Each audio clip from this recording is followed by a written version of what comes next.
अस्सलाम वालेकुम एवरीवन। आज मैं कुछ स्टार्ट वीडियो का इस तरह करूंगा। एक आपको छोटी सी कहावत मैं आपको बताऊंगा, ये समझाना चाहूंगा, और ये उर्दू एंड इंग्लिश दोनों में है। इंग्लिश में से कहते हैं टिट फॉर टैट, और उर्दू में से कैसे कहते हैं जैसा करोगे वैसा ही भरोगे। Madrid, oh my god, I mean देखो यार, देखो बंदा ना दूसरों के डाउनफॉल पर इतना खुशबिन हो कि अपना स्टार्ट हो जाए। मैम लिटरली, आई मीन, माना कि हमारी परफॉर्मेंसेस, फुटबॉल क्लब बार्सिलोना की performances haven't been up to that level, लेकिन उनकी परफॉर्मेंस देखकर खुद की परफॉर्मेंस को अच्छा मत समझो। तुम लोगों की परफॉर्मेंस टटी थी और टटी ही रहेगी, इससे ज्यादा ऊपर नीचे जाएगी नहीं, ठीक है ना। तुम्हारी बैकलाइन हमारी बैकलाइन से कोई बहुत ज्यादा टॉप नॉच नहीं है जिस तरह तुम लोग एक्ट कर रहे थे। I mean, the way you were reacting after Barca's defeat against Girona, I mean, you really thought that you could win this league. I mean, there's still 10 to 12 match days, and that's a very long time in a league. And you just saw that. Osasuna beat you at their home 2-1, and of course, one of the best things that happened in this match was they beat Real Madrid the way Real Madrid beats other teams, like late in the match, like after 98 minutes, in the stoppage time they scored the goal, and then I mean Real Madrid couldn't do anything about that, and that's the best thing about this entire match. First half was absolutely great by Osasuna, absolutely great. They won the penalty. I mean that's a rare case to win a penalty against Real Madrid, which is I don't know when was the last time that happened. इस साल नहीं, पिछले साल भी, उससे पिछले साल, मुझे लिटरली इतना याद नहीं पड़ता कि when was the last time a team won a penalty against Real Madrid, and that happened tonight, which was weird. I don't know how they, I mean, referees ने कैसे गया, I am really shocked about that. तो उस पर आपको गोल ठुकता है। ओसासुना absolutely played master class in the first half. Second half में they were playing that conservative game, that defensive game, बस अपना गोल बचा रहे थे। विनी junior, I don't want to talk about that midweek incident against Benfica at Benfica's home because a lot of people has talked about it, so I'm not going to be the one to like really rant on it or anything. If that Pristani guy or the player, that Argentinian player, who's a very good player, young talent, actually racialized him, then I do back Winnie. But sometimes देखो ना यार, विनी का behaviour भी sometimes इस तरह होता है कि वो इरिटेट करने वाले, तो दैट साइकी प्ले करता है वो। आई डोंट नो कि विनी को बिहेवियर इस तरह का है, ये खुद वो गेम लाइक ग्राउंड पर इस तरह का होता है। Players actually feel irritated by him, and that's not a good thing, that's not a compliment to Vini Junior, because every single time that backfires. जिस तरह उसने गोल सेलिब्रेट किया एंड ऑल, और उसके बाद अगर उसने वाकई देखो, मैं इस पूरे सिनेरियो में विनी जूनियर को सिर्फ एक जगह कर सकता हूँ, उसको डिफेंड कर सकता हूँ कि अगेंस्ट रेसिज्म। इफ पेरिस्टानी ने वो मोंकी वर्ड या जो भी वर्ड यूज किया, he should not have said that, he actually should not have said that. लेकिन why does it always happen to Vinny? I mean, there's got to be a question on that. और Jose Mourinho ने ये बात की भी कि हर वक्त विनी को ही हर बंदा क्यों कहता है, किसी और को क्यों नहीं कह रहा, पॉग्बा को क्यों नहीं कह रहा, या अब जैसे लास्ट ईयर जब रियल मैड्रिड और बार्सा का मैच होता है एट सैंटियागो बर्नाब्यू, और when Lamine scored that third goal in the Clasico, everybody called him that word, that N word and all. तो वो चीज अच्छी नहीं है, अच्छी बिल्कुल भी नहीं है। So I condemn that, that was that. Now we come on to this match again. Vinny Jr. is something of a different player after the mid-season break. Mid-season से पहले it was looking like Kylian Mbappe is the main guy. He's going to score all the goals, and he was scoring all the goals. और हर गोल Mbappe के boot से ही आ रहा था। लेकिन since that Spanish Super Cup final, उसमें विनी बहुत अच्छा खेला था।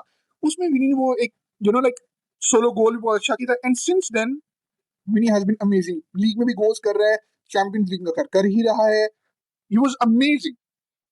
And tonight he again scored that goal. Real Madrid did equalize, but मैं कहूंगा कि इस टाइम पर ना, मैं पूरी दुनिया की अगर जो वर्स्ट डिफेंसेस है ना उनको उठा के देख लूं ना, तो बार्सा और Madrid are at the top, absolutely top. आज उनका डेविड अल्बा खेल रहा था, असेंसियो था, ट्रेंट अलेक्जेंडर आर्नल्ड था, और करेरास और ट्रेंट फिर भी अच्छा खेले। और ट्रेंट की जो लॉन्ग बॉल्स हैं, थ्रू बॉल्स हैं, they are coming into their own. Trent अपने आप में आ रहा है, जैसे जैसे डैनी कार्वाहाल को वो कम टाइम दे रहे हैं, कह रहे हैं कि सर कल टिक रहा सर जी, ट्रेंट को ज्यादा टाइम मिल रहा है, प्लेइंग टाइम मिल रहा है और वो फिट भी है जिस तरह, तो अच्छा लग रहा है उसको इस तरह देखकर। एंड करेरास भी बहुत अच्छा कर रहा है, लेकिन मैंने अपनी जिंदगी में इतना क्लूलेस, इतना ब्रेनलेस, अग्रेसिव डिफेंडर मैंने जिंदगी में कभी नहीं देखा। And now have seen that is Raul Asensio. जब ये नया नया आया था ना, तो इसका वो जो अग्रेसिवनेस, वो जो मैड्रिड के लिए खेलना, everybody thought oh we got another Sergio Ramos. और सर्खियो रामोस की तो चीची का कुछ भी नहीं है ये, ठीक है, झांटों के बाल भी नहीं है ये उसके बराबर, ठीक है ना भाई। डिफेंडर होने के लिए you got to use your brain. Second goal किस तरह आया? अब भाई तुझे देखना, बिल्कुल जो राहुल गार्सिया वो बिल्कुल एक लेफ्ट साइड पर चला गया, ठीक है, लेफ्ट साइड पर चला गया ना, वहां पर यूजुअली डिफेंडर्स क्या करते हैं, दे जस्ट लाइक एक टांग रख देते हैं सामने की, यार ये ले इसको मार दे, पूरे लंबे नहीं लेट जाते, वो लंबे लेटे। And kudos to Raul Garcia कि इतने क्रंच टाइम पर, क्रंच मोमेंट पे वो मूव पुल की उसने अगेंस्ट डिफेंडर। एंड जब वो मूव पुल की, असेंसियो साहब स्लाइडिंग करते ग्राउंड से बाहर चले गए और वहां से उसने amazing finish, amazing. David Alba, I think your good old days are, I mean, gone. Your good days are gone. You need to realize कि वो जिमी कैरेगर वाली बात, you need to leave football before football leaves you. ठीक है ना? David alba के वो दिन खत्म हो गए, खाली हो गए, घुटने खत्म हो गए, अब उसको छोड़ देना चाहिए लिटरली। आज रूडिगर को बहुत ज्यादा मिस कर रही थी रियल मैड्रिड। रूडिगर एक ऐसा कैरेक्टर है, अगेन अनोइंग सच एज विनी जूनियर, लेकिन डिफेंडर बहुत अच्छा है। एक होता है ना लीडर, जैसे हमारे में था इनीगो मार्टिनेज, ओह माय गॉड, उसको याद करके दिल रोता है, कसम से दिल रोता है। अब उसकी बादशाह की डिफेंस को देखकर दिल रोता है कि यार इनीगो मार्टिनेज जब था तो हम क्या थे और क्या हो गए। तो रूडिगर भी वैसे ही है, जब तक वो टीम में खेल रहा होता है, एक लीडर होता है, कुत्ता जो होता है ना, वो होता है कि थप्पड़ मार रहे थे जूनियर, चल तू खेल बेटे खेल, उस हिसाब से वो नहीं था। तितर भीतर उड़े थे पूरी रियल मैड्रिड डिफेंस के। नाउ अब मैं ना ये थोड़ी सी बात मैंने मैच पर बात की कि Madrid absolutely struggle in the first half, second half में फिर भी बेहतर थे, but again lost the game. Now they are second in the league and one match down as well. मतलब अभी लाइक अगर बार्सा लिवांते के अगेंस्ट कल रात को जीती है तो Barca will be at where were they were before that Girona game. तो मतलब वो कहानी सिमिलर सी हो रही थी। मैं एक क्वेश्चन पूछना चाहता हूँ अल्वारो अरबेलोआ से, जो रियल मैड्रिड का कोच है। सर जी, आप जोसे मोरिनियो के स्टूडेंट हो, राइट? और जोसे मोरिनियो से आपने काफी सीखा भी है एंड ऑल। तो जोसे मोरिनियो की 2010 11 11 12 वाली, 12 13 वाली रियल मैड्रिड नहीं देखी?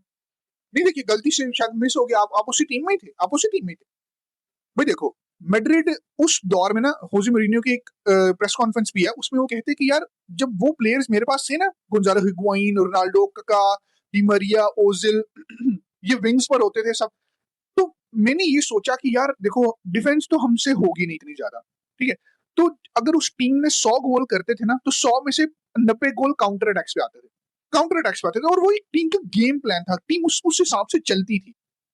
अब मैं तेरे से पूछता हूँ, तू भड़वे, पर समझ नहीं आती तेरे खोते दिमाग में क्या घुसा है। अगर हांजी फ्लिक को, मैं सच बता रहा हूँ, हांजी फ्लिक को अगर तुम फील्ड पर ये अटैकिंग चीजें दो ना, एक साइड पे तुम्हारा विनी जूनियर है, दूसरी साइड पे तुम्हारा रोड्रिगो है, और मिड में तुम्हारा किलियन एम्बापे, उसके पीछे बेलिंगम है, वो तुम्हारी चीड़े पाड़े कर देगा, मैं सच बता रहा हूँ। अगर ये लोग अपनी ईगोज बीच में ना लाए तो, जो कि हमेशा मैड्रिड में लेके आते हैं, अगर ये ईगोज बाहर रखे ना, और हांजी फ्लिक इनका कोच हो, वो पता नहीं इनसे क्या ही करवा दे। भाई तेरे पास इतने फास्ट, एक्सट्रीम गुड अटैकर्स हैं तेरे पास, तो भाई इसको एक काउंटर अटैकिंग टीम बना, इसको प्लेइंग टीम मत बना, इसको तू पेप गार्डियोला मत बन, क्योंकि तेरे पास वो प्लेयर्स नहीं है, तेरी मिडफील्ड में वो जगह ही नहीं है। अब वो जैसे फ्लोरेंटिनो पेरेज, पेड्रिको जरा कम कम हियर बेबी, वो नहीं हाथ आने वाला भाई तुम्हारे हाथ में। इस टाइम तुम्हारे डिफेंस में ना चुआमेनी, कमाविंगा वगैरह, ये बस नाम के बड़े प्लेयर हैं, इनका हाल कोई नहीं है वैसे। क्रिएटिविटी नाम की कख चीज नहीं है, मजदूर हैं ये लोग, मजदूरी करेंगे लेकिन क्रिएटिविटी कुछ नहीं है इनके पास। तो आई जस्ट होप कि तू रियलाइज करे कि तू टीम किस तरह की बनाना चाहता है। हमेशा वो टीम सक्सेसफुल होती है जिसकी एक पहचान होती है। तेरी अभी कोई पहचान नहीं है। बासा की पहचान है, पोजीशन रखते हैं, फुल ऑन अटैक, कोई अग्रेसिव ऐसा कुछ, तेरी कोई पहचान नहीं। तो अपनी पहचान बना, जिस टीम की पहचान होती है हमेशा वही सक्सेसफुल होती है और वही टाइटल्स जीतती है, and you need to realize that. And sorry sorry sorry my dear fans, L लग गए, लग गए,